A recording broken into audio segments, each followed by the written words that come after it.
Hello, hello! Can you hear me? Welcome to tonight's stream. Welcome. Yuppie.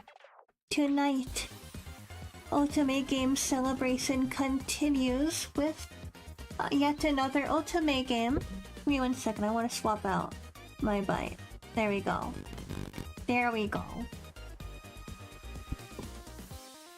Tonight we are continuing Otome Game Celebration, which, if you are new, if you haven't heard yet, Otome Game Celebration is an event on Steam that's going on this week. I'm going to give me 1 second. I will plop the link to the Steam page in chat if you are curious. Basically, on Steam, if you want to play Otome games, a lot of Otome games are on really good sale right now, as well as there's a lot of demos that have been released this week, specifically for Otome Game Celebration. It is hosted by Crystal Gameworks, which is an indie Otome game dev. And lots of really awesome indie Otome games are being promoted during this event. If you like Otome games, you definitely would like to check this out. And today I'm going to be playing not a demo. Today I'm going to be playing a game that is actually already released. I think it came out last year. It is called Sigh of the Abyss. Give me 1 second, what's the name of the dev?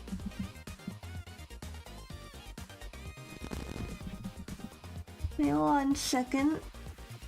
Sorry, get the dev's name right. By Rascal DevWorks.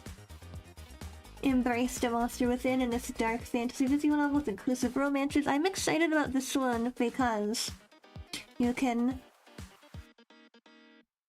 romance characters of multiple genders, so I can romance a female character. It's always fun. I am excited for that. Hello, welcome to the stream. Welcome. As per usual, I don't know a lot about this game. I'm mostly going into it blind.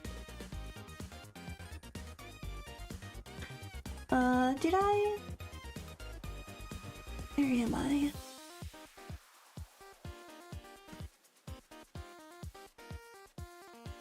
There are content warnings for this one, nothing too crazy, but if you did genuinely want to look up the content warnings, I'm putting the Steam page for the game in chat as well. Not only so you can check the content warnings, but also if you want to buy the game, is it on sale right now? Yes, it's on sale right now. So if you want to snag this game, now is the perfect time to do so. But I'm excited to play it. Rascal DevWorks was very kind as to give me a Steam key to play on stream for you guys during Otome Game Celebration, so a big thank you to them. Much appreciated. But yeah, I think without further ado, I just want to get into the game. So let me go ahead and get started.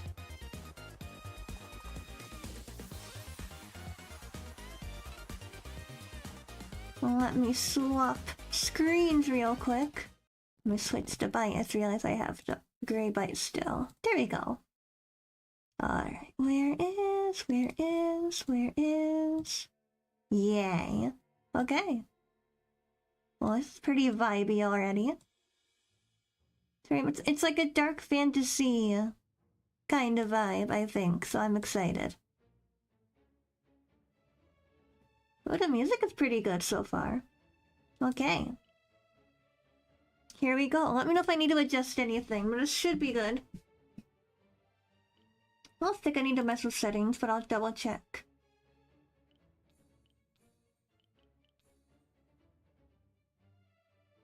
Okay.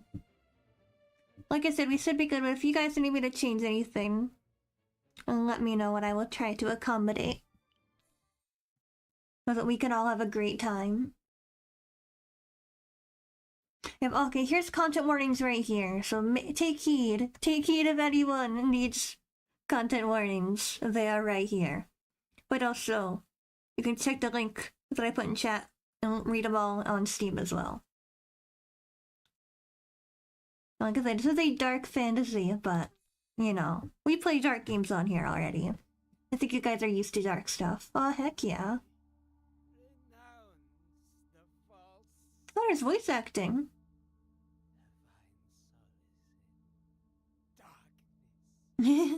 Oh, heck yeah. Oh, heck yeah. May blood be our witness.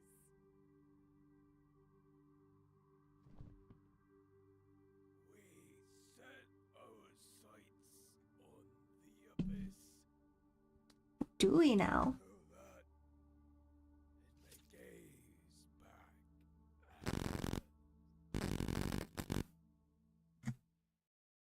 I love when Abyss gazes back at me.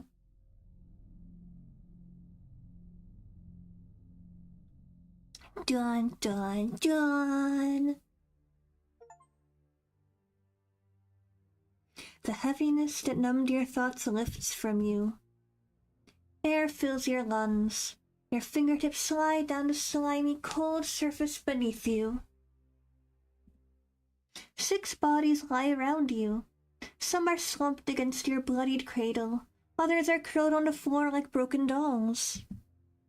Corpses, all of them. When your eyes fall on the hollow face of the closest one, you hear a whisper. I don't know why that made me jump. The voice is faint and you cannot make out what it is trying to tell you. Who are you? More whispers meld into a cacophony that forms no words. One that feels so familiar. Look at them or ignore them. Oh, look at them. The candles paint dancing shadows across the ashy faces of the dead who surround you. The blood that clumps your hair and stains your skin is theirs. That much you understand. Did they kill each other? Did they kill themselves? Unanswered questions amass as another faint voice caresses your ears. In this moment, you hear sounds coming from outside. Muffled voices, footsteps, the clink of something against the door. 2 figures spill from the entrance. They couldn't look more different, as they bear the same expression. Ladies, aid me! What happened here? Well, I like that there's voice acting. I don't know. The shorter woman squints to study the corpses in the candlelight. Shaggy hair frames her face, and the scar on her lips draws your gaze. They killed themselves, but why? You have no answer for her. We should leave. The tall woman hands you a cloak. The candlelight makes the gold trim of her dress shimmer. As her eyes, sharp as blades, meet yours, a single whisper touches your mind. Spooky voice, let's go. It's time you understand its words. Choices can raise or lower your approval with... Okay, yeah, I mean, this is all, like, otome game stuff, so I just gotta... I'm gonna pretend nothing happened. The short woman approves. Okay. You take the cloak and wrap it around yourself. The tall one produces a small bottle of oil from her belt and hands it to the one named Silas, or Silas. I still don't know why you want to do this, but sure. Then she places a hand on your back and firmly guides you from the room. Let's put some distance between us and the blaze. The night sky looms over you, threatening to swallow you whole. A full moon bathes the field in silver light. Stars seem to dance before your very eyes, mad like the cicada's song. Oh my gosh, cicadas! Is this a Higurashi reference? Oh my gosh. Let's go. You have so many questions. Who were the people lying dead inside the shack? What did they do to you? Who are you? The acrid smell of burning flesh dries your mouth. Why couldn't you set the place on fire yourself? The use of unsanctioned magic outside of the city would alert the halls. Can I romance both of them? And we can't have that, can we? By the way, where are your manners, miss? Yes, I really like Silas's voice. Her voice actress is really good. Whatever do you mean? You didn't even introduce yourself to our friend. I'm Silas, by the way. The tall woman straightens her shoulders and gives you a practiced smile so it doesn't reach her eyes. Allow me to correct my mistake. I am Marinette, third of the council, and Decatrix, the meritor of the halls, and A name is enough, you know. Marin purses her lips. Not you. I was told to rescue someone, but I wasn't given a name. My name is... Bab. I'm sure of it.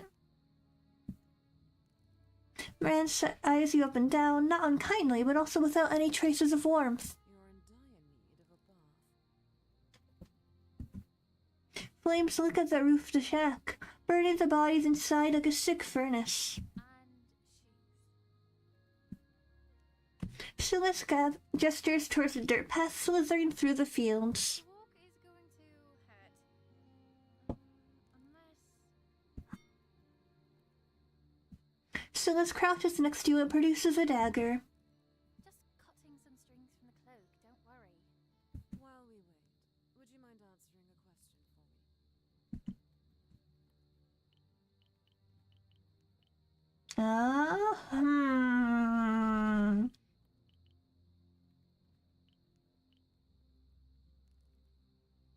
I'll answer as best I can. Quite isolated here. How did you come to be in such a place? Were you brought here, or did you come here willingly? And do you recognize anyone among the deceased? I don't remember anything. That doesn't sound good.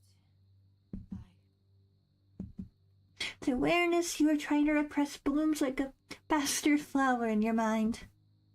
You did not exist the previous day.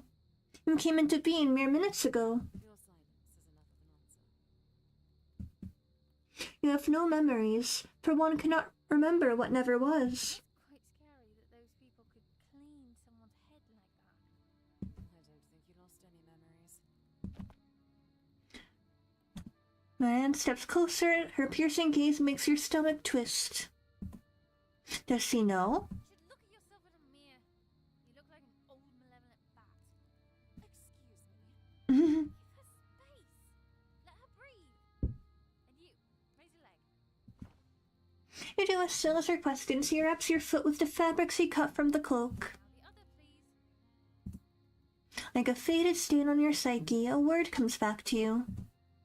Envoy. A shaky breath leaves your lips. Okay. What does that mean? I have no idea. I just kinda said it. I was hoping you would understand. Moran takes a step forward to look into your eyes. She looks about to say something, then she shakes her head. Can you walk now? Take a couple of steps. The bandages help with the roughness of the dirt road. Yes. The safe house isn't far, I promise. You have a safe house. 'Tis but a little place you can use until I find more suitable living arrangements. Miss, I don't trust you alone with her. And I don't trust you. See, we have something in common. Hi. I won't say anything. In the Eastern Hall. Not really a place to be alone at night, huh? How about this? I bring you there safely and you let me stay as well so I can keep an eye on her.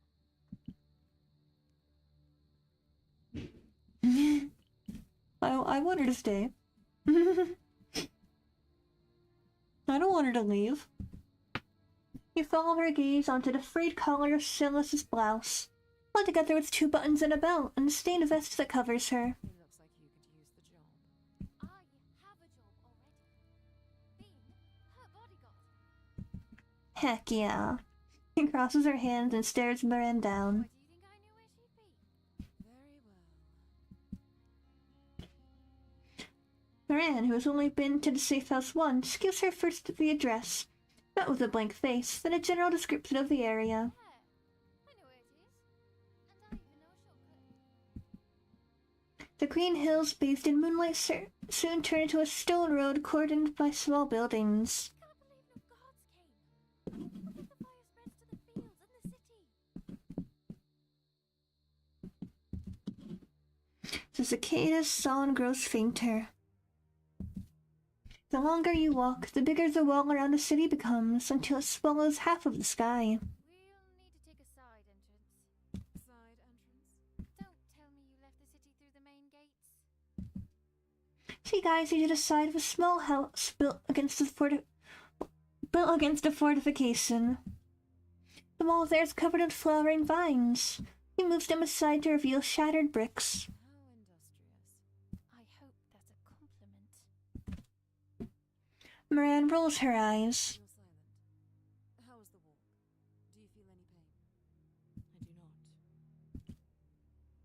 I do not. What if I want to thank both of them? What the heck?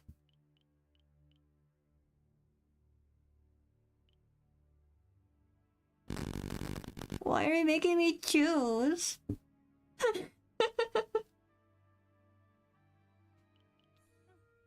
mention it. You follow them through the crevice. Inside of the wall is a dark mass of bricks marred with lichen and time. After a minute of walking, Silith removes a wooden board and lets you emerge first. Welcome to the old stomping grounds. Let's stay quiet. The city guard might be slacking, but we still don't want to alert them. This is Carolisa. I got a codex entry, let's go. Carolise is a maze of winding alleys, of buildings so haphazardly tall they'll about to topple over, grounded only by the vines wrapped around them. Silas navigates you through the dark streets until Moran recognizes the safe house. He guides you to what looks like an abandoned building with a small door. The voice acting stopped. Mind the step. Moran sends a flickering light into the room and all the candles begin to burn. Well, what happened to your no magic rule? I'm within the city walls now. The windows are covered by thin curtains and an old frame carpet darkens the middle of the low room. Marks on the floor tell you there used to be more furniture. The only pieces remaining are a table and 2 benches. Oh, it's not bad at all.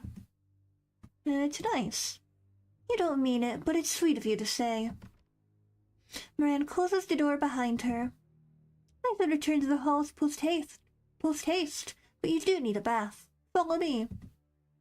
What you tell me about? Leave your questions for tomorrow. The side room is clean, yet smells of mold. The wooden tub that lies in the middle looks new and out of place. Fragments of a mirror have been swept into a corner. Some still cling to a hanging frame. Allow me. Her arms move elegantly like a dance. Water spills inside the tub from seemingly nowhere. Here, is it warm enough? You dip your fingers and the blood on your skin dissolves into red stripes. Yes. She stands in the doorframe, looking at you. No, through you. Moran? With a sigh, she snaps out of her reverie. Call me after your first rinse. One is not going to be enough. Only then does she leave. Once you sink into the tub, the water turns scarlet. If you lie completely still, you can see your own reflection. Our hope takes your shape. You are not alone. You burst a speck of divinity. The whispers are back, soft yet clear in your mind. And you save them from themselves. Will you spread its message? Your own eyes stare back at you, reflected in the dirty water. The top of your head is still dry. You submerge yourself, holding your breath, then scrub away the clumped blood with your fingers. After a minute, Moran knocks before entering the room. With a curt movement of her arm, the dirty water drains from the tub and vanishes. Another fluid motion makes new water appear. Here's a cloth to dry yourself. Don't forget to extinguish the candles when you go to bed. The mattress is waiting for you upstairs. Are you leaving? Yes, I'll be back tomorrow. Hope you'll feel better after getting some rest. Once you are finally clean, you dry your body with the rough cloth she left for you. Your old limbs are foreign, yet familiar at the same time.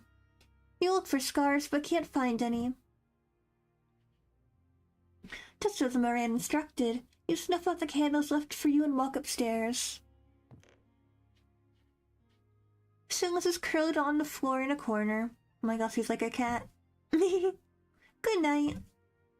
The only mattress is rough, almost spiky in certain places, but you find a comfortable position, hide under the thin sheets and close your eyes.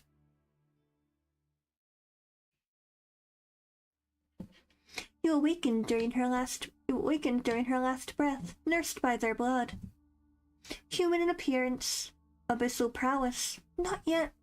Neither in both the liminal equilibrium that you shall shatter its envoy. Who are you? You are given a glimpse of the abyss. The abyss? Yes, its envoy. It shall touch you, still bestow upon you the gift of the flesh, of the mind, of charisma. Oh, okay. I can... Ooh, okay. Well, I have 7 skill points. Okay, I want shadow magic. That sounds fun. So, yeah. Instrument of the abyss, manifestation of its voice, you are the harbinger of the darkest hour, the destroyer of the false sun. May your will be done. Yippee. Don't know what that means yet, but yippee. I think, does this game have RPG elements? No, I can't remember. This game might have RPG elements. How did you get in? I have my ways. Oh, her fancy outfit's very pretty. Why are you bejeweled from head to toe? Do you want to get mugged that badly? Silas and Miranda, two and from yesterday, are arguing by the staircase. Talk about a rude awakening. Bob, I apologize for the ruckus. Good morning. Miranda climbs the stairs to place a bundle of clothes on the stool next to you. These are for you. Thank you. You stretch your limbs and sit on the mattress. Clothes are a most welcome gift. You have never seen garments like these before, yet your fingers know what to do. They close buttons, secure belts, and adjust the jabot on your neck. I really like the outfit. Oh my gosh. He looks like a vampire. Very cool. Very cool vibes. The pin that secures it is particularly beautiful. The dream that so vividly haunted your sleep comes back to you. In it, something called the Abyss spoke to you. And instilled you with gifts. You feel different, more aware, more grounded. Once you finish dressing yourself, you head downstairs. How much is all of that worth? That is none of your concern. Ladies, aid me. I'm just saying that if you sold an earring or two, you could let her stay in a better place. Hey there. Whoa, talk about a transformation. I'm pleased to see that everything fits. Yeah, how come everything fits? Celeste reaches out with her hand. Sure. She runs her fingers over the fabric on your arm. It feels expensive, too. Don't tell me you had clothes ready for her. That's correct. How's that possible? The garments were left in my care by... Rather than telling, she makes a vague, forced gesture. They were left in my care just at the safe house. I would have brought them with me yesterday had I known you were... without. It's a good thing you didn't. All that blood would have ruined them. Miranda shudders at the memory. By the way, are you hungry? Look what she brought. Dozens of puffy pastries are neatly stacked inside a small basket. Let's go. Miranda takes one and gestures for you to serve yourself. The meat inside is savory, and the taste is new and welcome. The crumbs less so. Do you feel a bit better? Don't talk while eating. I do feel better. You look more alive than yesterday. Say, you must have questions. Came out of nowhere, set fire to the place, and Miss Fancy's Fancy over there even had a place lined up for you. Not like I'm complaining. Allow me to be crystal clear, then. The last night was the first we laid eyes on one another, and you for that matter. Silas and I appear to have the same goal. I was instructed to extract you from whatever that horrific place was, and assist you. Assist me? That is correct. A safe house to garments, these are but a fraction of the aid I can offer you. I don't have fancy stuff to give you, but the miss is right. I do the same job as she does, keep you out of trouble until the pay stops coming. Your breakfast companions' admissions make one thing clear. If nothing else, whoever it is, someone clearly thought you required protection. That blank face you're making isn't good. Did any memories come back in your dreams? Any names or hints as to who you are?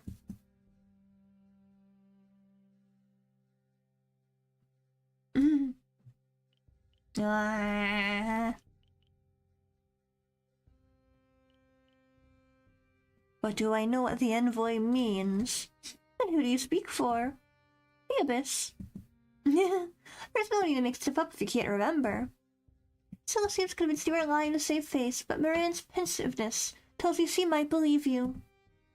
So I know we're supposed to help her, but help her do what? I don't imagine you know, miss. Moran's lips pursed together. That's a no from her. The presence in your dream is to be believed. You are to bring the darkest hour forth and destroy the false sun, whatever that might mean. The only thing I can think of would be regaining her memories. Moran makes a face. I think we should take a stroll and let her see the city. And, since I'm supposed to be guarding her and everything, then make a stop somewhere and get a mattress for me as well. Fate beckons her and all you're concerned about is a mattress.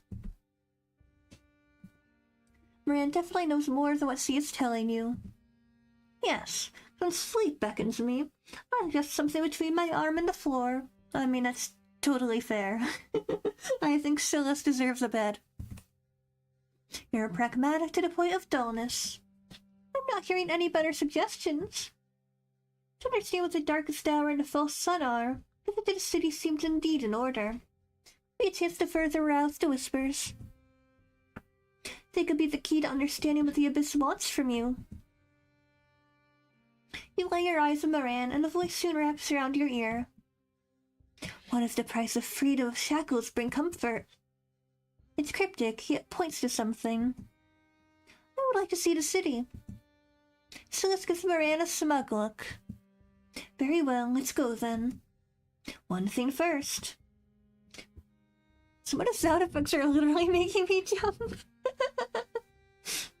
That actually startled me, what the heck. Silas produces a sheathed dagger from a hidden pocket in her vest. Take this, Pab. Thank you. Probably secure it to your belt. Some hoops trim the belt's back when you secure it well. Nice, a bit out there. Not as much as the Mrs. Earrings, however. Moran gestures towards the front door. There's a black coal hanging from it. You'll cook alive in it, but it'll conceal the dagger. The fabric caresses your fingertips, light yet sturdy. After you. Silas opens the door and walks out. You follow her. A sharp smell makes your nose wrinkle. Ugh. Moran fans her face. I forgot that this part of the city doesn't have sewers. Hope the rest of the districts is more pleasant. Not really. The houses become fancier the closer you are to the canal. Once you reach the main street, the stench of urine is replaced with the fragrant scent of fresh bread and the sweetness of butter. Let's go. People come and go, carrying tools or barrels. Loud hammering from a workshop punctuates the air. The buildings on the other side of the canal are in a much better state, just like Silas said. To bring back any memories, the view. Your eyes cling to any details that catch your attention. The bell tower of a shrine. Two bridges forming a sinuous reflection on the water. City guards with their shiny halberds. Yeah, it's a no. Doesn't surprise me. Bab's not dressed like someone who'd hit out on this side of the canal. Where would I be hitting out instead? She points with her thumb to the houses across the canal. Where the rich people are. The austere tolling of a bell piques your interest.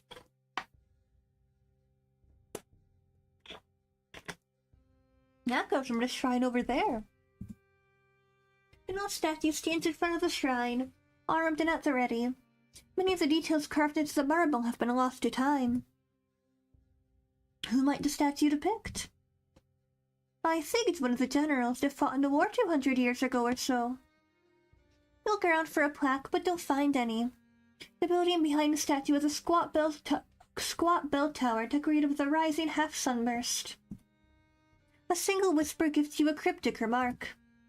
The rays of the full sun are sharp like daggers. It's not helpful. Seek them under stone and tears, where lives are exchanged with a venom-filled kiss.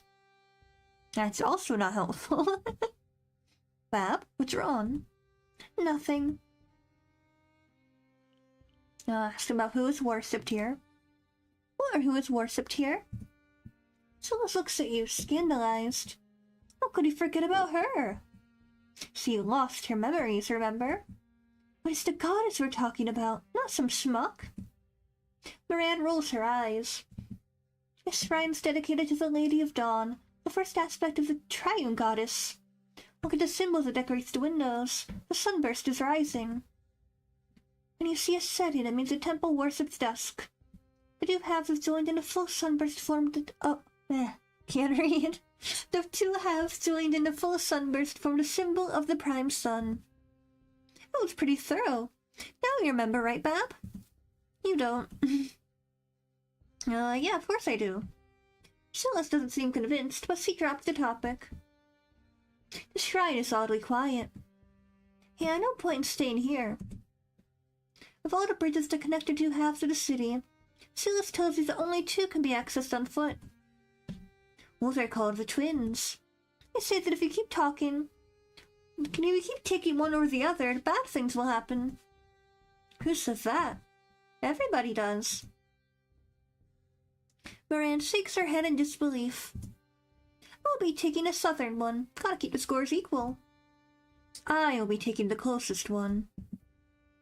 They both look at you. Meh. I mean, I feel like I'm already appealing to Silas, so I guess I'll have to keep going with her. Moran leaves without a word, and Silas chortles. Can't believe it worked. Stuck the bait hook, line, and sinker.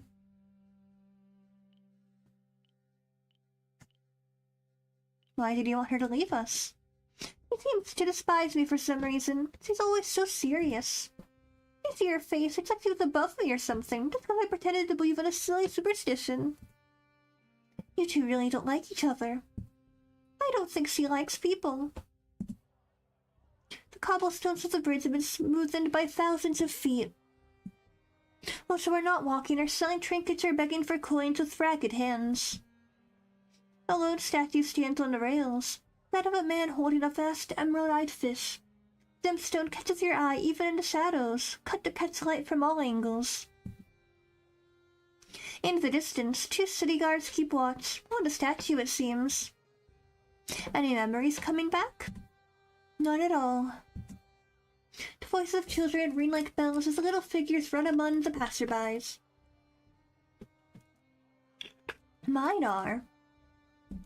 Deep squirts? Used to pull the same sort of schemes back in the day. She shows you her hand with all fingers raised. 5, 4... Oh, skill choices, okay, Let the shadows guide me? What does this mean? You look around. Shadows cast like people all turn towards a mud-caked child. Seems to be sizing you up. Walk eyes with him and shake your head. That's enough to discourage him. One blink and he's gone. Strange. Silas's counting hand reaches 0. Let's hear the little rascal is gonna steal from you. Steal what? Your dagger, I guess. Once you cross the bridge, clotheslines heavy with colorful garments link the windows of the tall buildings of the Western Hold. This is what people really mean when they talk about Carolis. Marianne approaches you with a frown. Was it really worth it to walk all the way to the southern bridge? Silas grins. I don't know, was it? Why don't you tell her, Bab? Marianne rolls her eyes again. Shall we go? You'll like the heart, Bab. You'll find anything you want in it, and plenty of things you certainly did not wish for in the other districts. The fort perched atop Currently's highest hill looks even grander now that you're closer. Faint whispers caress your ears as your eyes drink in the view of the fort, yet they speak no words. Vast citadel, Currently's seat of power. Ladies, forgive you. Don't tell me of the memories of that place. I do not. Silas sighs in relief. So about my mattress. The seamstress would probably have enough scraps to make the cover. And I think it's haymaking season, so the stuffing should be easy to find. Before we indulge Silas's banality, there's somewhere I would like to show you, Bab. It may well revive some of those lost memories. She looks at you, a small smell of insincerity tugging at her lips, and begins walking. Don't tell me we're going there, of all places. Oh man, where are we going? The square that opens in front of you is surprisingly leveled, given the hills Carolis has been built on, and it's not made of stone, but instead water. A palace with a shimmering roof flanks two pools separated by a marble walkway. How can the water placidly flow instead of splashing? Much coveted is freedom, but what is the true price? You're not sure what you can do with that cryptic question. This is the place I call home. Unfortunately, one can't simply walk inside. Gives me the chills. How? It's beautiful.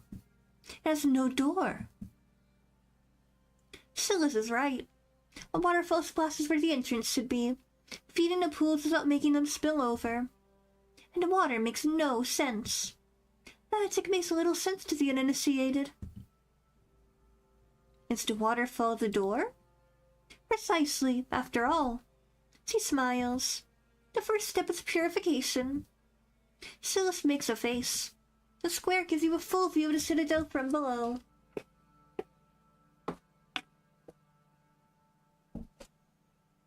The portcullis that guards the main gate is lowered. You spy a cordon of cypress trees winding down the hill. The citadel's off limits for us. Why? Normal people can't enter, but the nobles and merchants decide how to run the city. None of the whispers speak up when you gaze upon the fortification. Strange, you were sure they would talk. Only Moran, the halls, and the shrine have managed to rouse them so far. I have seen enough here. Moran seems disappointed in your reaction, but follows you nevertheless. The crumpled remnants of a wall mark the old perimeter of the city. Carolis used to be much smaller centuries ago. A woman takes a brick from the wall and places it into a wheelbarrow. The guard station nearby ignores her. Hey, how come the safe house looks so nice? Does it? I expected it to have a leaky roof for mice or no stairs. The interior has been maintained well, carpet aside. It only needed a bit of cleaning. Did you clean it? It's easy for her, right? With her whoosh and wah. Whoosh and wah. The only shop nearby appears closed, so another caked with so much dust you can't see through them. Inside, someone's carving a line through the dust with their finger. Forms the petals of a flower, and soon another stem follows. I didn't know it was closed. The Hand of Piety, what a name.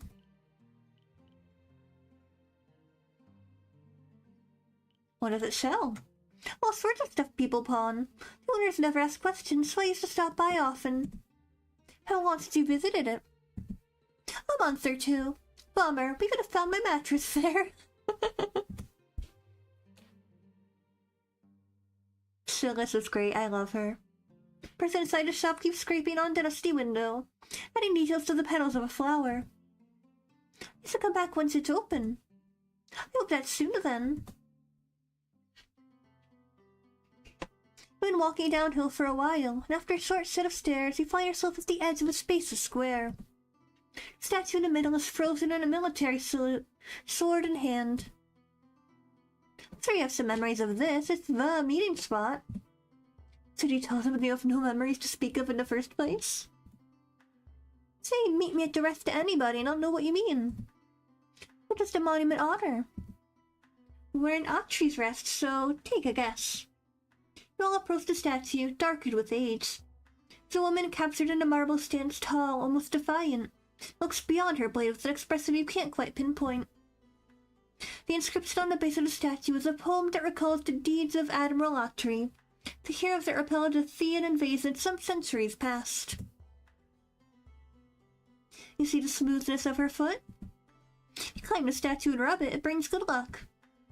Miranda looks at you with a grimace.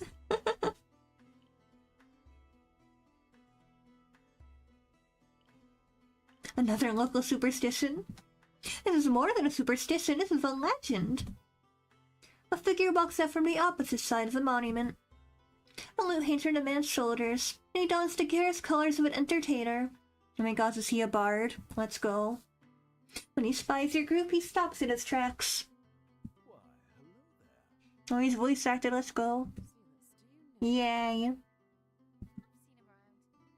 You're the one that plays every night at the Rose, aren't you? That's right. Might I interest you in a song? Perhaps another time. We have somewhere else to be. That's too bad. Something shifts in his features. The shadows on his face deepen, and his eyes turn an unnatural color. It'd be grand if you could step away for a moment then, while I speak with your friend over here. He's talking about you. You recognize the power in his words, it's the same you can harness. Feel a sizzle in the air, weightless on your shoulders. Silas? Marinette? Oh, it's Marine. I can't read. Your companions step away with hazy, blank eyes. Why did you do that? A thought that does not belong to you blooms in your mind. It's best we speak of the abyss without an audience. The abyss? Are you an envoy like me? Hush, or you'll blow my cover. To anybody else, I'm a harmless little minstrel. I jest. My name is Alpheon. And you are? Alpheon. Call me. Call me Bab. Let's go. I just love how like everyone has like these cool like fantasy names and I'm just Bab. I'm just a silly little guy. You are not the only envoy. Your certainty does not feel so daunting anymore. Why, you're full of questions, aren't you?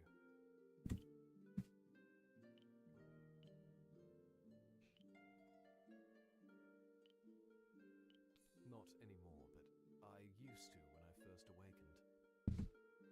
He studies your face for a moment. Odd. I sense your agitation, but it's fainter than it should be.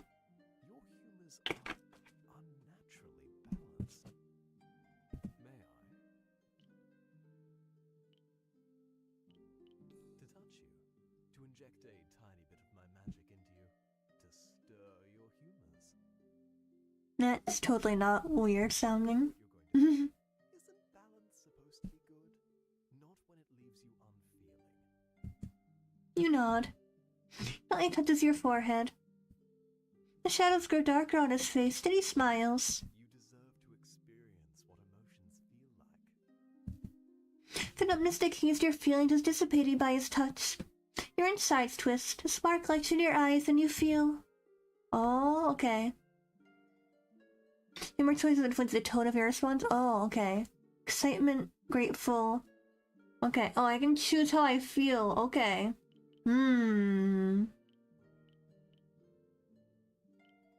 Anxious. Happens if this makes my life harder.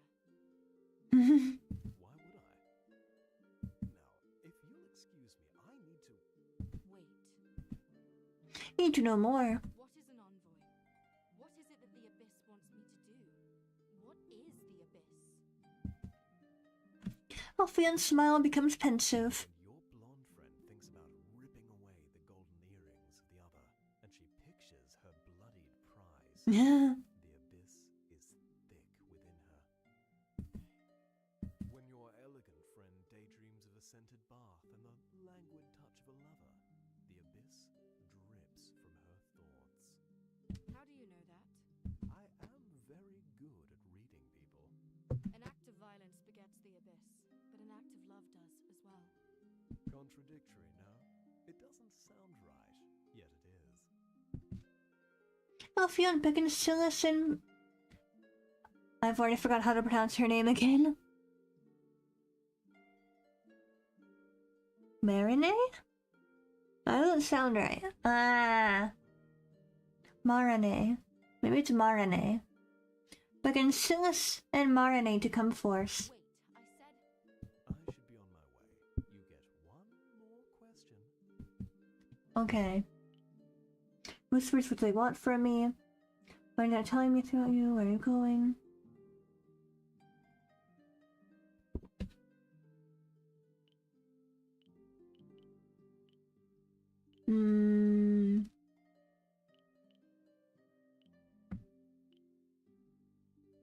Why are the whispers not telling me anything about you? Are they not? Seems exceedingly pleased about it. Perhaps they don't recognize me. But they heard you call yourself Envoy. They're not alive, yet they're not dead either. They can't learn new things or change. All they can do is bother you until you put them to rest.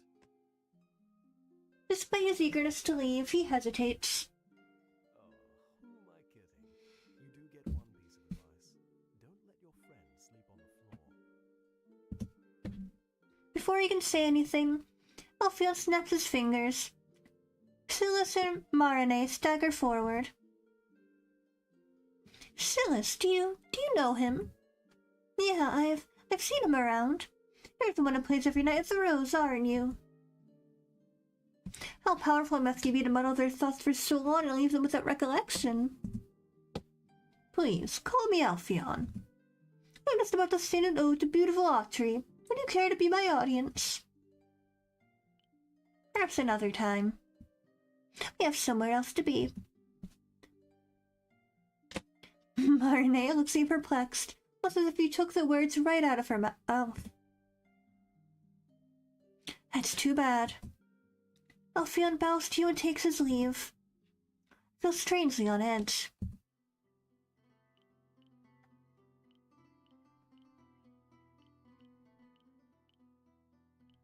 I'm gonna be jokey silly. Do you want to go back and rub Autry's foot? Marnie looks scandalized and so does Silas before breaking into a chortle. Something happened to you. Did it?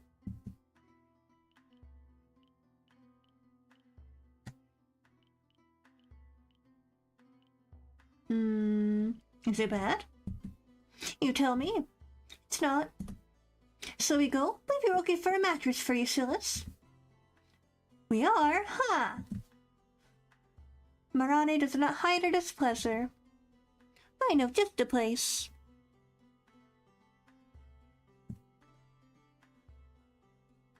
Let's go, we gotta get that heckin' mattress.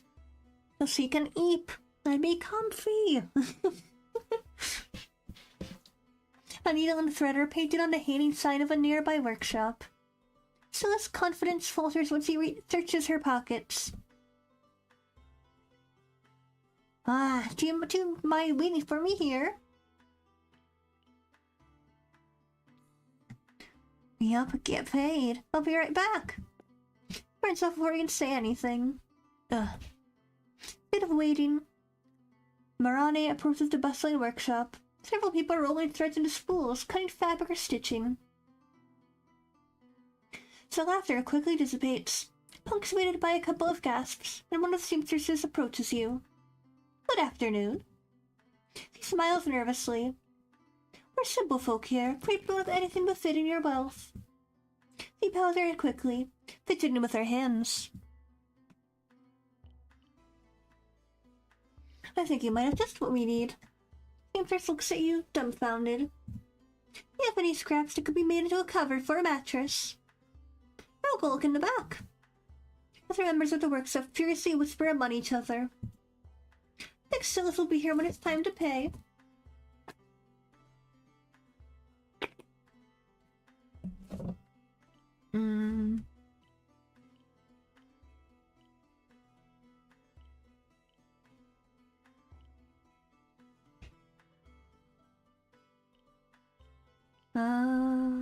I hope so. I wouldn't count on it. The seamstress returns with several pieces of fabric. Which one is more to your liking? Marane samples them, compares them to the touch, and passes them to you for confirmation. This one. We settled for some sturdy linen. That would be 3 iron pieces. I'll be ready in a few hours. Marane takes a string of coins out from a fold in her dress and releases 3 from a knot. What about stuffing? I don't have enough scraps for it. The Silas mentioned it was hay-making season. Didn't we could find some hay? But secure some at the northern gate while you wait. As I said, it'll take a while. Will do. You walk away and the bustle resumes inside of the workshop. I'm afraid we need to wait for Silas after all. Why?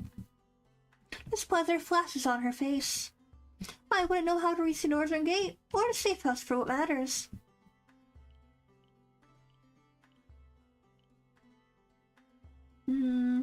I honestly would not do that either. That's why I'm around, right?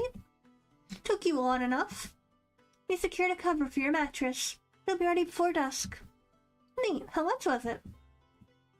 I forgot. I don't want to be in your debt.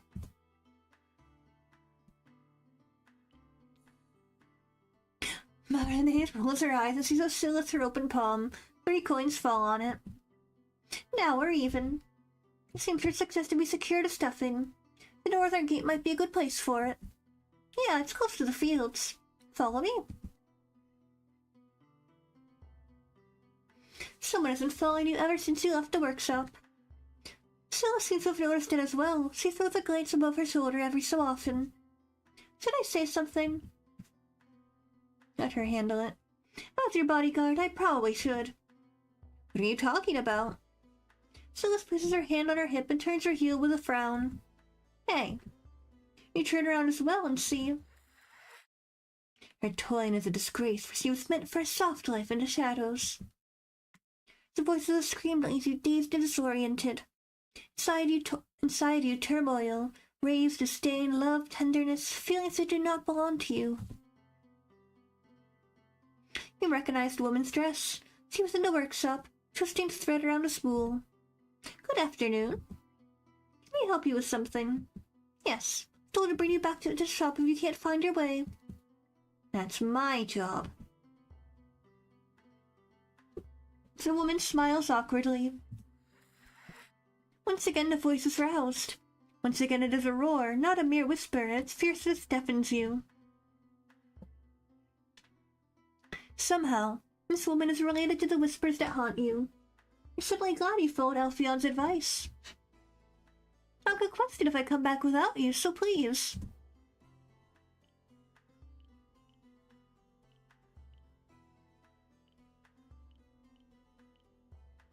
Don't need to keep your distance, walk with us. Thank you. You resume your walk, filling Silas in a silence quickly broken by the voice only you can hear. Her toiling is a disgrace. Clear and firm, the voice repeats itself when you focus on the seamstress. A bandage is tightly wrapped around her wrists, and the ghosts conceal her hands.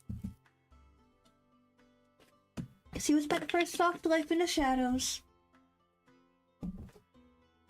The voice seems more forceful than usual. Why? What is it trying to tell you? Why were you chosen to escort us back, specifically? I wasn't chosen. I finished early, that's all. Your answer is polite and vague, for you were strangers and she's on duty. Befriending her could give you some more insight at the cost of time.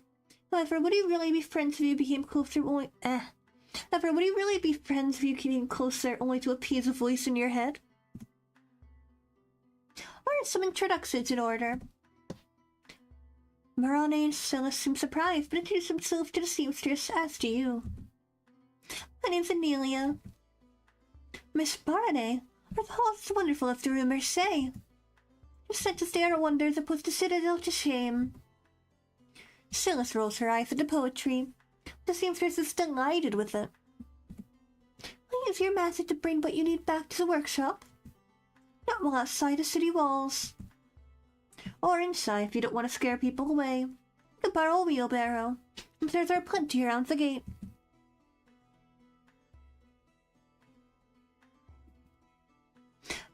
Marane glares at her. What? I'll return it when I'm done. The northern gate is peaceful at this time of day. The two guards stationed there throw you a glance, straighten their posture, and let you pass without questions. How about this? You secure some hay while I find our way to carry it. I'd rather you not split up. Don't worry, I know my way around the city. The miss doesn't, so you should stay with her. Bab, want to help me? It's a perfect occasion to understand more of the whisper through Anelia. Sorry. Do you mind if I stay here? Not at all. Silas leaves you with Marane and Anelia. Might also try to explain herself to the guards if she gets caught. She won't. One hopes. Both of you walk to the stables, the stronger the smell becomes. A farrier is working on a horse at the side, while a stable hand pours new water into the trough. Hello there, missus. The woman wipes her hand on her trousers. Are you looking to go anywhere? Not today, we're in the market for clean hay. She cocks an eyebrow. What for? A mattress. Wouldn't wool or fabric be softer, missus? It's not for us. Perplexed. Why does that sound so mean? Like, what's fine? It's just for Silas, and she doesn't deserve a comfortable mattress, apparently. Perplexed, the stable hand shrugs. My guard's already been munched on, but let's be getting some fresh hay soon if you feel like waiting. We will have to, it seems. Not the munched on hay. Take her feet under the shade, away from the smell. Ugh.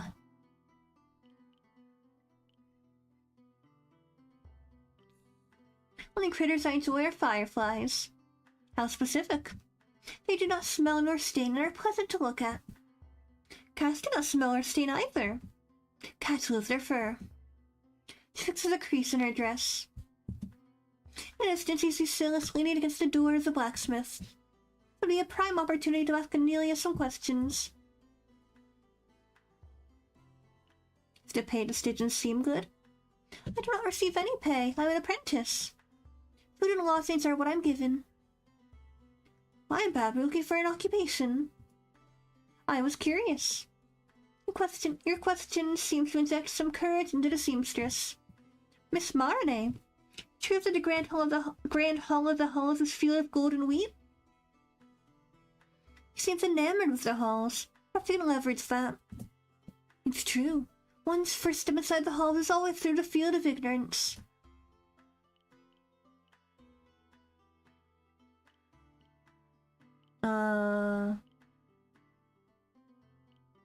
Is it a real wheat field? The sky is clear and the breeze makes the wheat dance like the sea. By all accounts, it is real. It must be wonderful. A wagon heavy with hay arrives at the stables, pulled by two oxen who immediately start drinking. Stable hand gives a pouch of coins to the farmhand, then she calls you. Mrs.? The hay is green and fresh and looks softer than the one in your own mattress. How much should we take? You didn't give the workshop any measurements. Amelia helps you approximate the size of the cover, and how much stuffing is needed. That'll be an iron piece, miss.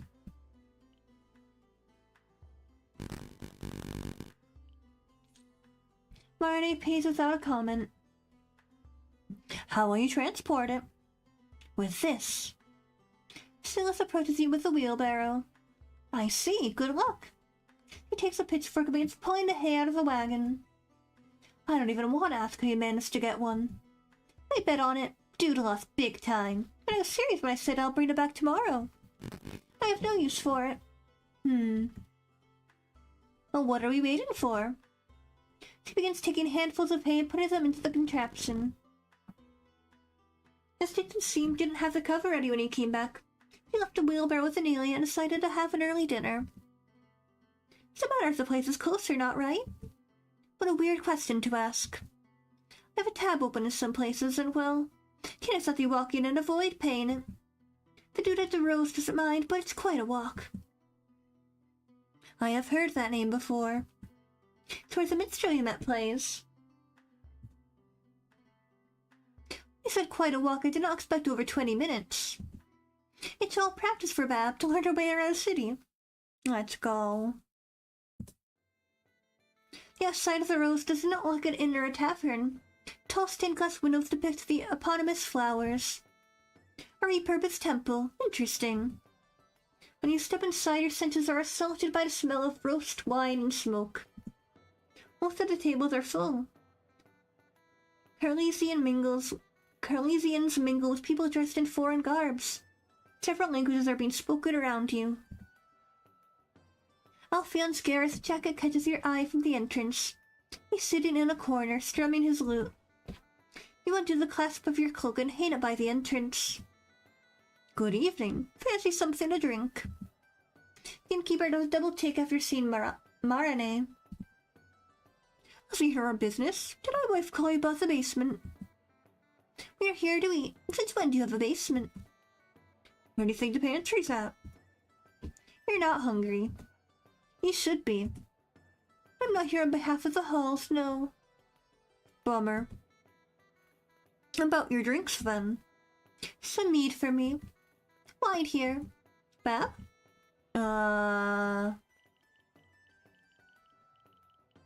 Honest. Water is enough. Purified 5 times, yes? And to eat? Your assorted roast. You pay for that. I will. The keeper looks around and points at the wooden structure above the counter. In that case, you can take the mezzanine. For free. It's included with the food. Neat. Silas guides you to the staircase at the side of the counter. I'll stay here and bring everything when it's done. Thank you. The steps creak as you put your weight onto them, but when you reach the mezzanine...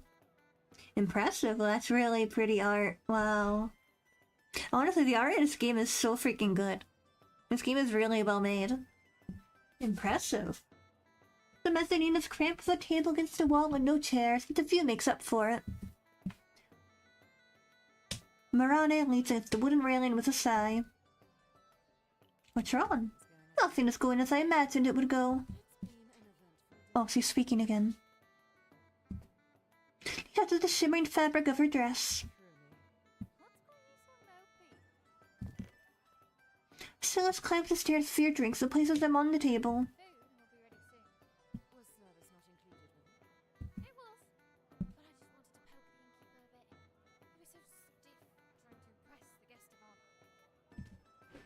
Marane purses her lips together. I think he's afraid you'll turn him into a frog if you don't like the food. No mage can do such a thing. Really? Why do you sound so relieved? Silence falls among you.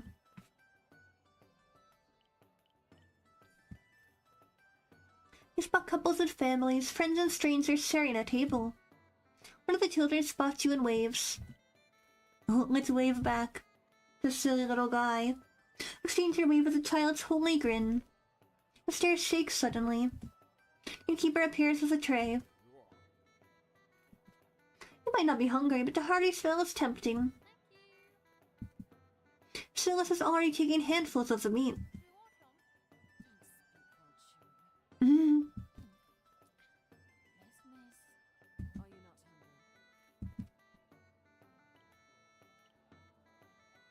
hungry? What? We've been out all day. Silas devours the food, so dinner doesn't take long. What do you say? Time to see if they stitch the cover together? closer to the halls. Marane clears her throat. I will retire for the night. You know the way back to your halls. Marane ignores her and hands you a small key, the one for the safe house. Have a good evening. You too. She leaves, and as soon as she's out of earshot.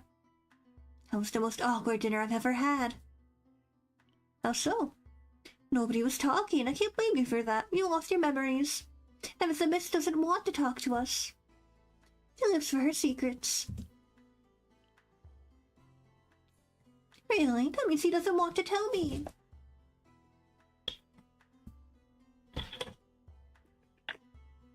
He makes a face. You arrive at the stitch and seam. The mattress is ready. Oh, I could have put the stuffing in myself. It was no bother, really. I'm almost tempted to ask her about Amelia. That might sound suspicious. Besides, you already know where to find her. She'll secures the mattress on the wheelbarrow. I'll need your help with this.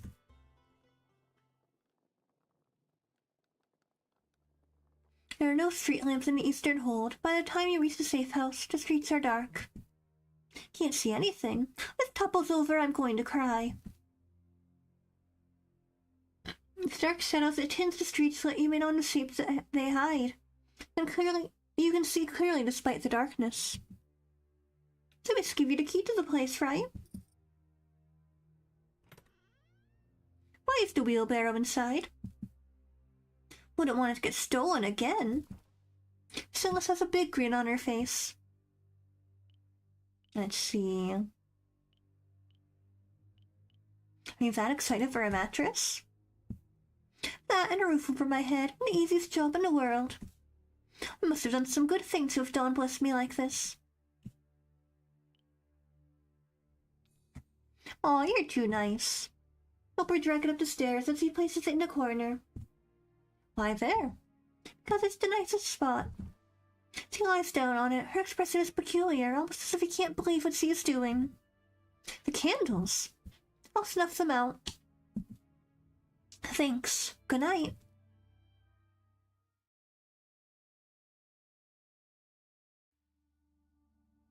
Oh, I can now determine my romantic preferences. Cool.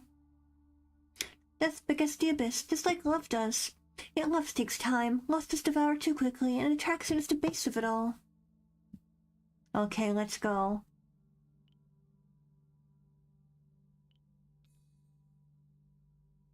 Alright. Okay, romance with woman, let's go. Yay. Alright, yeah, so now I can only romance the female characters. Nice.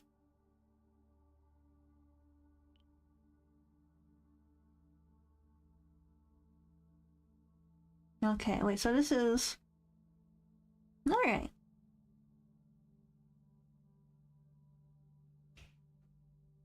Cool. I'm sanguine. Careful and carefree like the wind, it can always look at the positive side of life. Yeebly. Sounds heckin' neat. Alright. Now I am officially a lesbian. Your musings summoned the ancient voice of the abyss. The gift you received is an insidious thorn. Which gift? It emboldens you. Turn away from your destiny. First, Marane was fate, now you is destiny. What is it that you want me to do?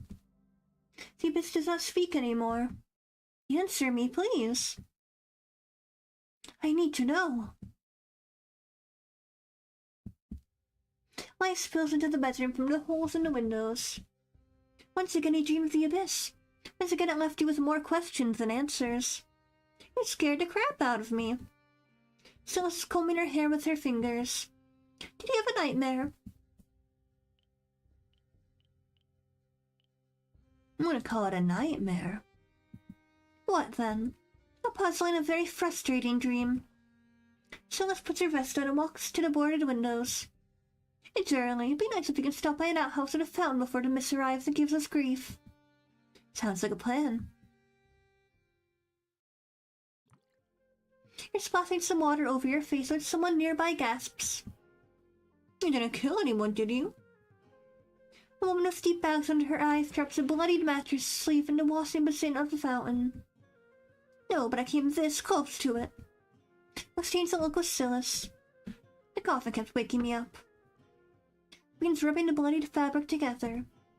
Tell me he was coughing all of that? Sure was. Silas covers her mouth with her hand. If it's contagious, let's go. He rushes back to the main street. Are you really gonna bring the wheelbarrow back? Of course. What about you? What's the plan for today? You need to visit the seamstress and Nelia and see if there's something you can do to understand what the Whisperer wants. That's what you tell Silas.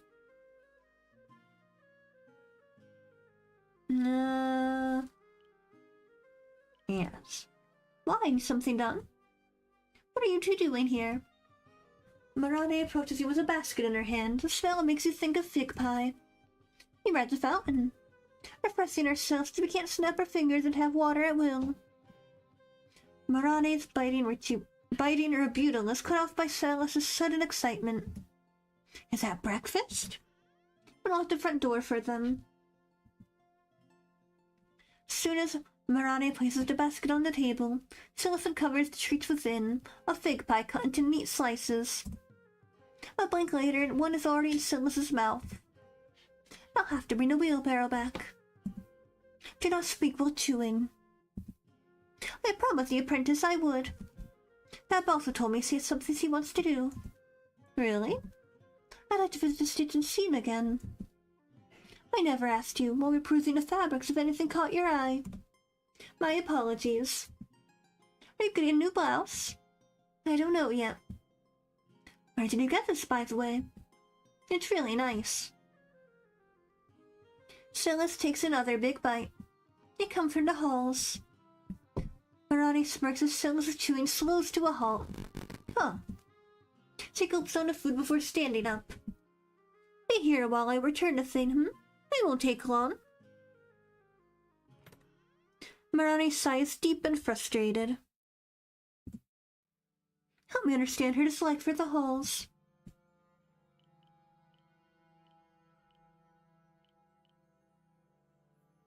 Does he dislike the halls or the wealth you're displaying? Her question gives her pause. While trying to be considerate, I achieved the opposite effect, it seems. I hope you understand my situation is somewhat unique. Mages leave the halls only on assignment, and I am no exception. Am I your assignment? Yes and no. Officially, I'm taking care of my late mentor's business. Unlike me, he was an advisor for the nobility, and as such enjoyed many more freedoms than mine. Your mentor? Marnie's eyes are on you. When you meet her gaze, she straightens her shoulders.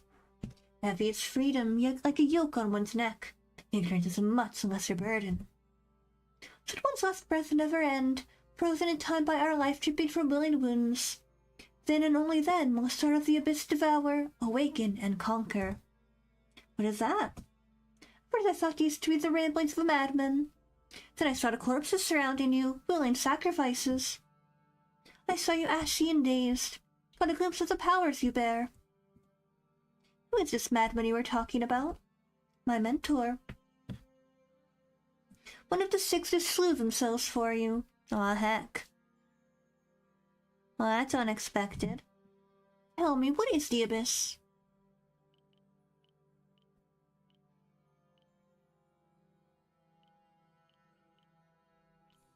I wish I knew. How could you not know? Are you not its envoy? That's what you said you were, and the ramblings do match. You also wrote that you'd be bored of a soul devoured. The memories we have been helping you chase none exist.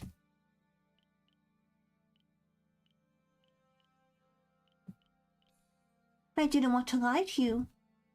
I do not blame you for it. You're acting out of your best interest. Do not tell Silas. You may want to tell her, but you risk losing her support. I can already picture her becoming agitated and not believing you. I do not think she would be accepting of you if she knew. It's another problem, of course. She gestures at your face. Are you trying to say this Silas is abyss-phobic? The body you are inhabiting used to belong to someone else. She must have had a family, Friends, perhaps a lover. What happens if one of them recognizes her in you?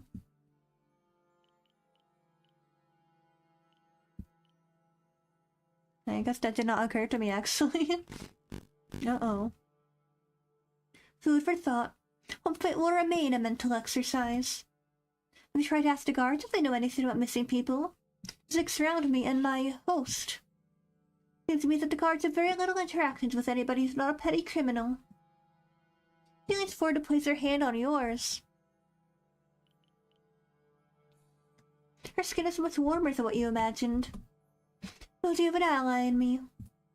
As you learn more, I trust you will confide in me.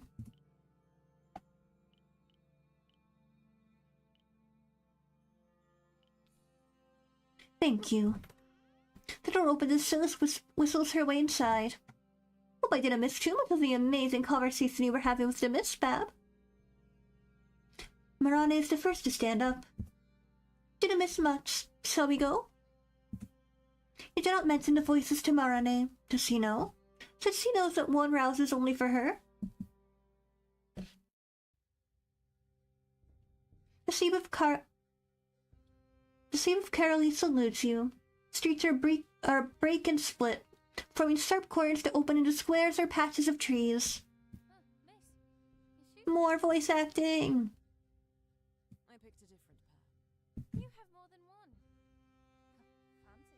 Fancy. You're walking down an alley when the shadows deepen.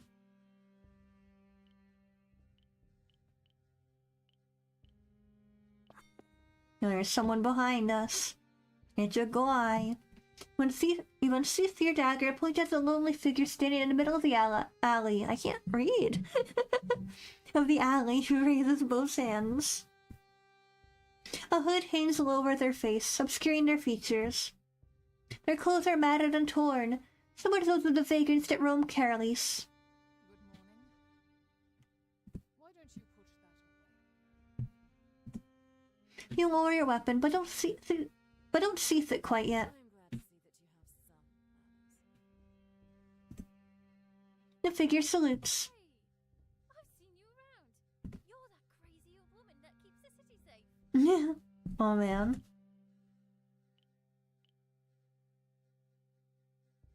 To keep the city safe? Don't do their job. Someone else needs to. Why were you following us? Curiosity. It has been satisfied. Now that I know your faces. I have a feeling a woman is talking to you. She turns on her heel, ready to leave. Can I romance her too? I wanted to see who you were. Nothing more. Nothing less. Farewell. Come back. You seem cool. Marani and Silas seem as confused as you are. She is famous, you said? If the guards get too rowdy, she makes sure they behave. And when they're too lazy to catch someone really bad, Silas draws an imaginary line across her neck. She murders them? Yeah? You look around, but you don't feel watched anymore.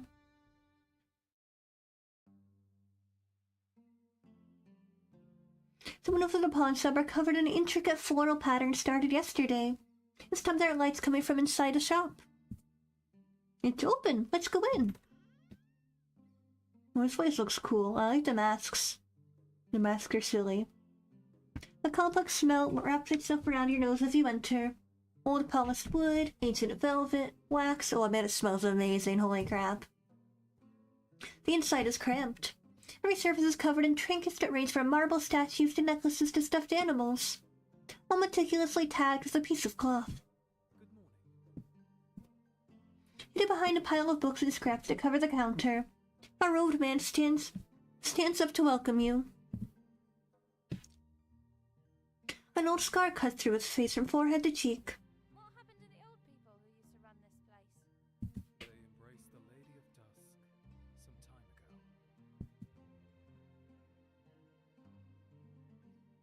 May she guide them far beyond. He thanks her with a nod. Given his foreign garments, you almost expected him to have an accent, but he speaks with the ease of a native. As the man gestures, the intricate tattoo on his arm catches the light. No, it isn't a tattoo.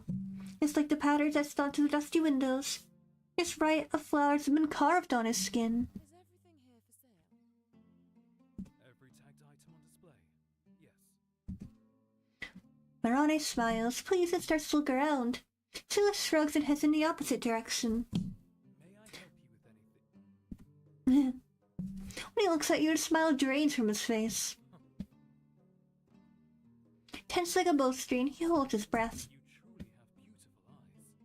Their color, I dream of it often.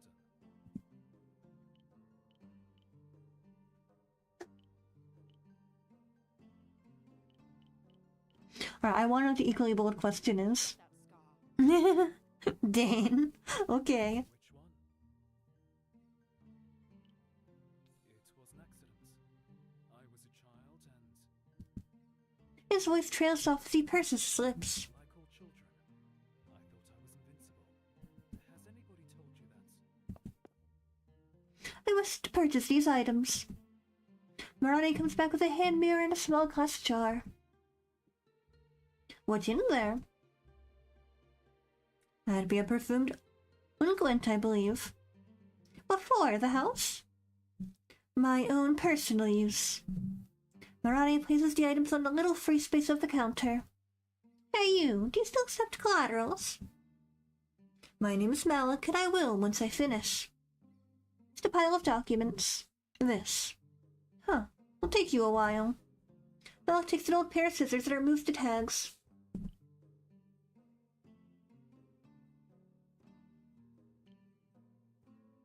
Read one of the documents, Dane. Reading and passing a description of a set of jewelry with a large amount of gemstones. Someone scribbles shakily in the margins and matching box. Look around for the pieces mentioned in the document. They don't seem to be on display. Malik places two cloth tags next to each other and squints. 1 silver piece and 6 iron, please. As Silas whistles, Marane slides her hand on the side of her waistband and takes out a string jingling with coins. Here you are. I trust this can be delivered to the halls. He puts an additional iron coin to the counter.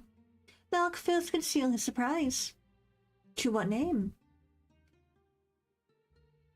Indicatrix Emerita Marane. He bows. Shall expect a delivery from you then. I will come back. I saw so many wonderful things.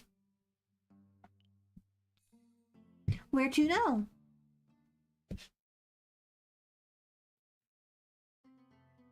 Let's stop here. Silas pointed to stones at the far end of the square. How's these rags? Some buckets, candles. I will stay here with Babel and take care of it. Can't we come with you? Well, if I bring your two well-dressed misses with me, I can't bargain anymore, can I? I'll assume I can pay in full. Do not need to bargain in the first place. So, stay here, I'll be right back. Marane sighs.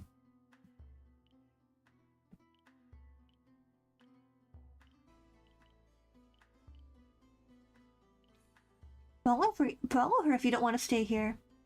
I'd be tempted to if I didn't think she was right. He approaches the statue that oversees the square, missing its head. Corner of the octagonal pedestal are jagged with plaster remains. Someone must have ripped away the plaques that decorated it. Your only hint of the statue's identity is a name etched on the inside of the book. What could this Theresio have done to have the marble form decorated? What could this Theresio have done to have its marble form desecrated so? Sir Silas knows. We'll have to wait long to test your theory. Soon Silas approaches you with her bounty. New bucket holds some candles and 2 large rags. Look what I got here. That was fast. She winks at you. Silas, who might this be?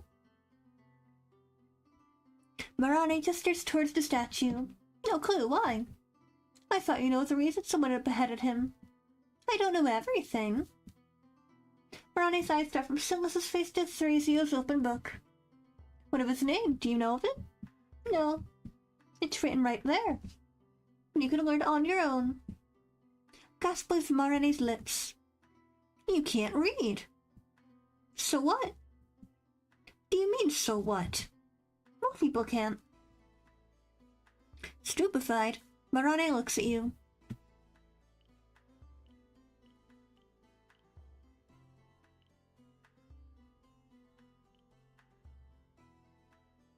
What is so shocking to you? My life revolves around the perfecting of knowledge. I realize now I might be one of the lucky few. I wouldn't know about being lucky. Spend your life with your nose in a book sounds boring. Do not misunderstand me. I do not pity you. I am outraged on your behalf, Silas. Your countless others have been robbed of something wonderful. Silas shrugs that seems to make Marani even more agitated. It's not too late, you still learn. Doesn't look like I have the money for it. When I need something read, I go to the temple and they do it for me. I could teach you. That sounds like a bad idea. Like a fun idea, you mean? You mull over what Silas just said. Temples offer reading services? Yeah. It serves the non-existent state of your finances and the voice that spoke to you by the shrine, guiding you to learn more about the faith of Carolis. Our service is granted for a fee. A donation. It's not mandatory, but I always try to drop a couple of coins because, you know, they're doing it for the Lady of Dawn. Is this something that speaks to you?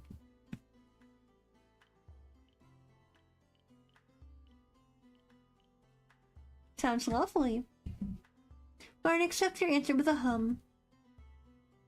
The temple's quite a walk from here. While Anelia's workshop is but a street away. You still don't know why she roused the whisper of all people. Geniality is unbefitting of her. You're stunned for a moment as the roar that tore through your thoughts abandons its composure. Are you alright? You must prefer the voices to be whispers. It's nothing. You don't want to impose over the seamstress, but it seems you have to. The best way to go about it would be...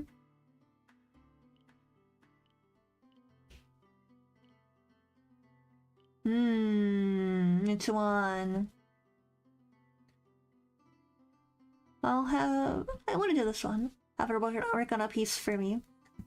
Remember, you cannot afford even a scrap of fabric. I want to do something, but... What? Your eyes fall in a workshop. But you require money. Fear not, I set some of my stipend aside for you. I appreciate it. I'd like for Anelia to make me a garment. I've heard that name before. It's the seamstress from yesterday. What business do you have with her? A lie.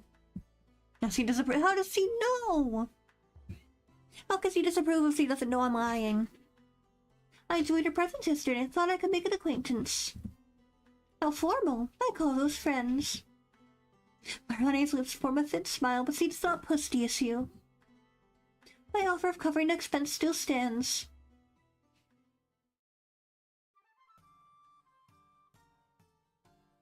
You approach the stitching seam.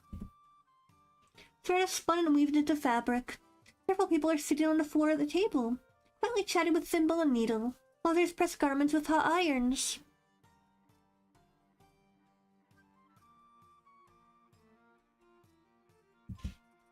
Good morning again, miss. Is there anything I can do to help you today? I'd like to have a garment made. I'd be happy to help with that. What are you looking for? What about a blouse more suited for the sweltering months ahead of us? What about a blouse more suited for the sweltering months ahead of us? Good one. Gonna bake alive like that in a few weeks. Why don't we take a look at the fabric I have on hand at the moment? Shadows obscure the edge of your vision, and once they have your attention, they dart towards the back. Sit on the ground with her apron spread to her side, with Anelia quietly stitching. I would hate to impose, but I have a question. Ask away, I'm here for that. May it possible to work with someone specific? The apprentice of yours. But why would you? Can't guarantee the quality of the stitching, and it will take longer, of course. Eyes full on Marane. If you truly insist. She does. We'll call for her. You're going through a lot of effort to make a new friend. It's a bit creepy. Marane scoffs. Alright, I'm going to take a very quick bathroom break. Can I pause? I don't think I need to pause, actually. I'm just gonna Go to the pause screen real quick. I'll be right back. I just have to use the bathroom. See you guys in a second.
Okay, I'm back.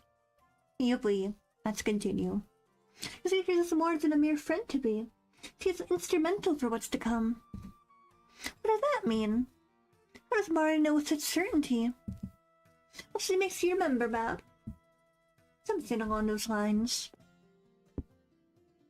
Adelia approaches you, looking troubled. Good morning.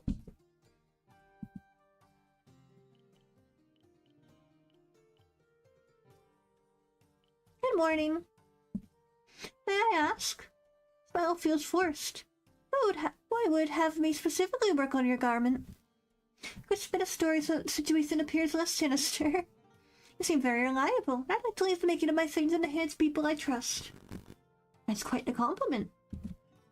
She takes a basket from under the table, overflowing with various scraps of fabric.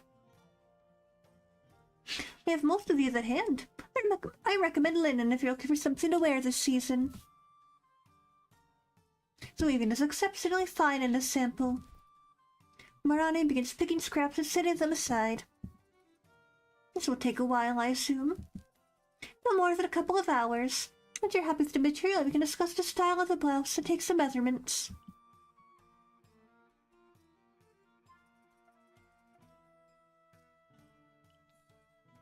This fabric is perfect. She passes you some scraps. I like how it feels. Let me dye if you want some color. I think it'll look good in green. We settle for the material, and Amelia begins taking your measurements. Your shoulders are quite narrow. You'll raise your arm, please. She marks the changes on a strip of leather. She might be working on you, but her eyes keep flitting to Marine. Miss, I can't help but notice your left sleeve. What about it? Looks exquisite. Construction of it. Wonder if I could perhaps alter the sleeves to replicate it. What do you think, Bab? Yes. What I thought as well. May I take a closer look at them? Naturally. Nelia leaves your side to observe Marine's dress.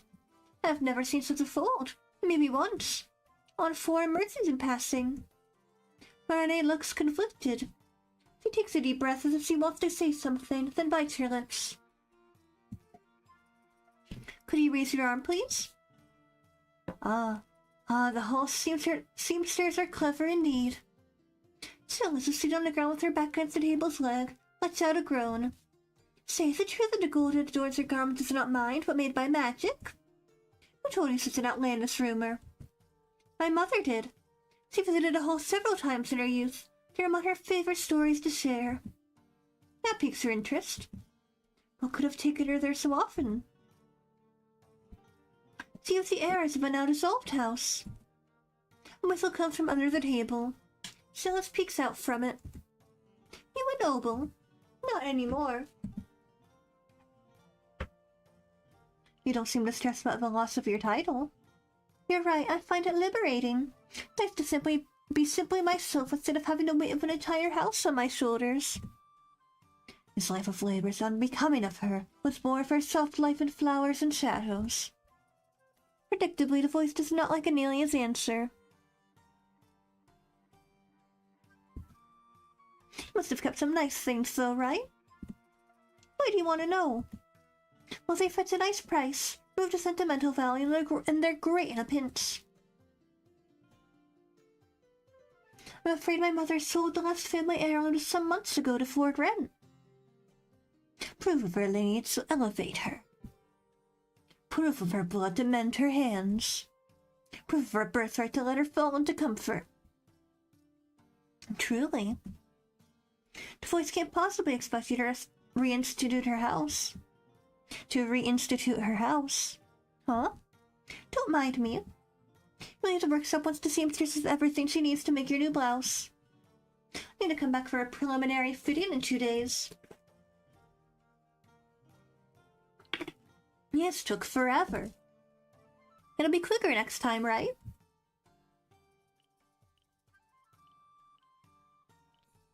I'm sorry you were bored. What's doing my job? Saving you from needles and a hot iron possibly getting close to you. Do you have any plans for the hours of light left? I'd like to visit the Temple of Dawn and see for myself. Follow me then.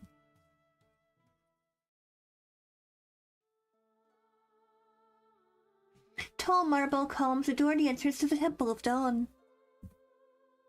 Many a bond's light seared in approval, promises of blood and exchanges of death. Dun dun dun. Rays pass through the dome and bathe the central room in soft light. So many counters that line its walls glitter with candles and oil lamps. Silas whispers something to herself and draws a symbol in the air with her hand, a semicircle. She then looks expectantly at you. She nods in approval. I'll call for someone to stay here. Marani is yet to utter a word. What left you so in awe? I did not expect the interior to be so magnificent. She looks at the frescoes adorning the dome. I can understand Silas' blind devotion now after seeing the beauty and soulless temples provide.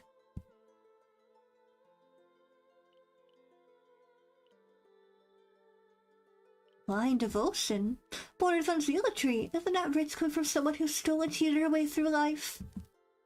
Perhaps he believes that if her faith is stalwart enough, all will be forgiven. Silas approaches you with a priest in tow.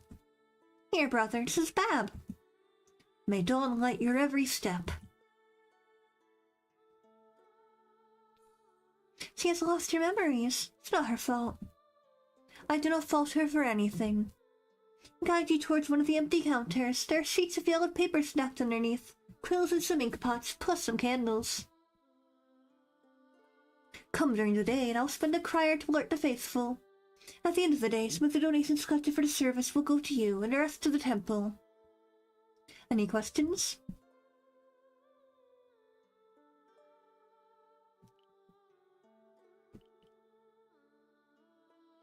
When can I start? Tomorrow, I'd say. I need to arrange for a crier. You thank the priest and leave. I'm starving. Miss, are you paying tonight as well? No, I'm afraid I must retire to the halls early. Have a nice evening. Oh, I'm sorry, Marane. I didn't mean to. Love sin and disdain. Likewise. Once you leave, Silas elbows you. And is missed. What do you say? Time to go through the rows?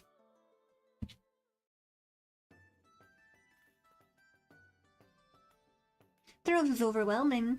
Music sends countless voices to dry heat of smoke. You take a moment to get used to it all. Unclasp your cloak to hang it on the wall. Alfiona's lounging on the same couch as the day before, lute in hand. The old draped around him are different. Snacks at table for someone else does. The earnings at the counter. It's been a long day. You're zoning out.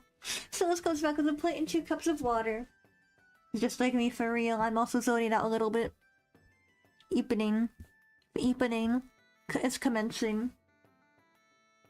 Silas comes back with a plate and 2 cups of water. Thank you. Don't worry about it. Silas throws herself on the food, and dinner is a quiet affair made colorful by the music and chorus of voices all around you. Yeah, boy. Think we're gonna start wrapping up soon? I don't want to go too long because I am kinda tired. That is the curse of streaming in the evening. I get EP. The streets are quiet. Oil lamps light the way inside of the heart. Once you cross the bridge to the eastern hold, everything is plunged into darkness.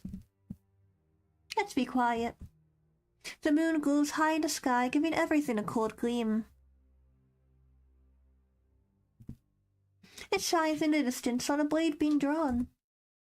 Crap. Uh-oh. A small band gets on their feet, men and women both. And sees your dagger. Dun dun. Oh, the miss is feisty. Time for the confrontation you crave. Oh. Your shadows can take them. We're drenched in shadows, while they dance on their bodies, beg you to squeeze and choke and make them bleed. Leave us be. They laugh. You raise your hand and the shadows grip them, gently still. Well? But they do not wish to be gentle. They claw, drawing no blood. They melt into their skin, leaving no marks. Screams of the air as the shadows feed on them. What is happening? What are you doing? Enough. You sever your connection with the shadows. The ruffian screams turn to whimpers, pathetic whines that make the shadows soothe them instead. We need to leave. No, that's totally not sus. Silas is so baffled. What was that? What do you mean? They were screaming and I couldn't see anything, but there was something in your hand. I saw it.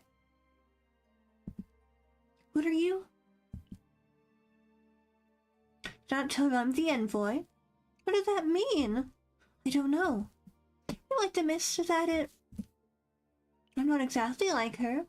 He curses loudly.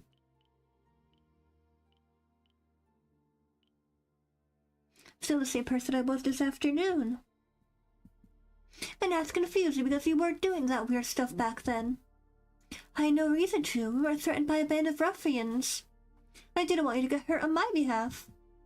Well, that's my job. I'm your bodyguard. Were you confident against the 5 of them? No, obviously. Never seen a group of that big. So each one person was sometimes a pal. There you have it. She frowns. Perhaps when I wake up I'll realize it was all a very strange dream. Yeah, I think I'll do that. Hit the hay. Good night. Good night. I too will hit the hay in a moment. Footsteps wake you up. Hear a creaking as silence descends the stairs. Hear the door wide open, then close. Still upset? You dress yourself and walk downstairs as well. Oh, it's morning now.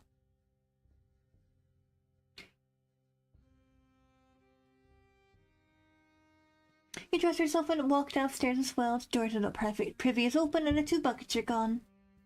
The wooden tub in the middle of the room still looks out of place, but far too lavish for the rest of the place. The door swings open.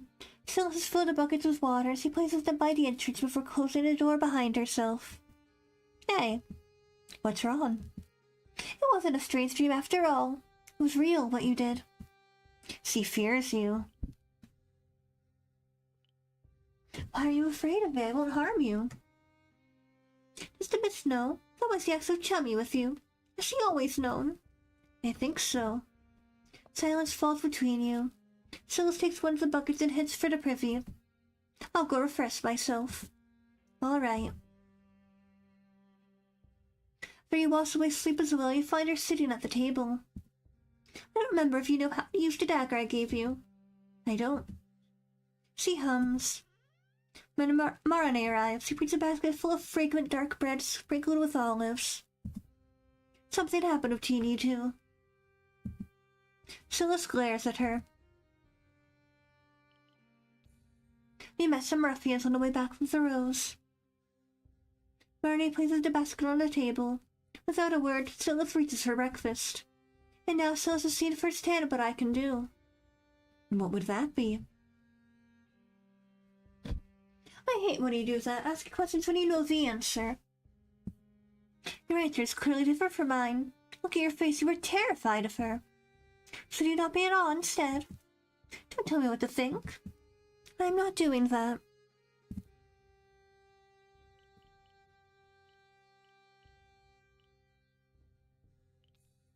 Silas, I swear I don't understand what happened myself.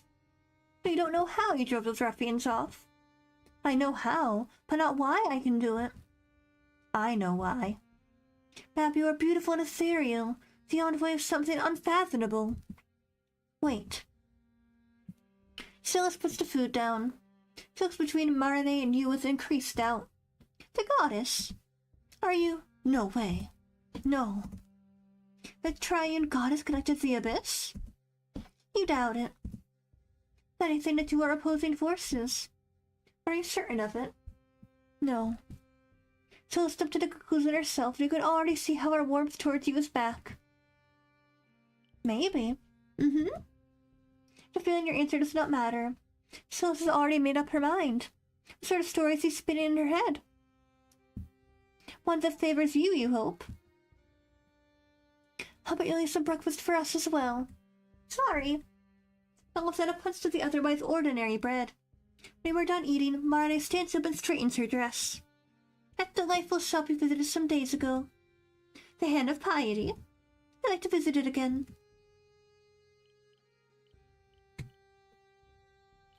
May I come with you? Of course you can. Alright, but we're actually gonna stop here. Let's save.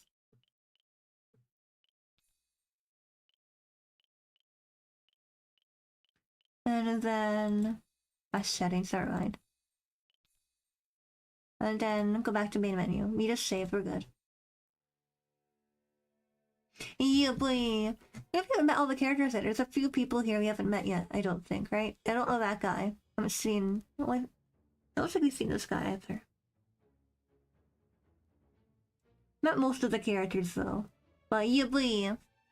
Yep, and E. That will be Sigh of the Abyss for tonight. That's really fun. I actually really like this game. The art is really good, the characters are really interesting. I like the voice acting. Yippee! So yeah, that will be that for tonight's stream. Thank you guys so much for hanging out with me. Like I mentioned at the beginning, definitely check out the Otome Game Celebration on Steam if you haven't already. Also, highly recommend you check out Sigh of the Abyss. It's on sale right now on Steam, definitely. Now is the perfect time to snag a copy if you were interested in playing it yourself. But yeah. And if you haven't already, of course I would love it if you would subscribe and hit the bell icon to be notified when I go live next. Now my next stream will be on Monday at my normal streaming time, 9 AM JST. I will be playing another Otome game for Otome Game Fest. Otome Game Celebration. I keep calling it Fest. Otome Game Celebration. I'll be playing a game called Pre-Odyssey Love at First Quack. It's Greek mythology, but it also has ducks in it. I'm very excited for that one. This should be a lot of fun. And yeah. Hope you guys have a lovely rest of your day or night wherever you are, and I'll see you guys again very, very soon. Bye-bye! Bye-bye!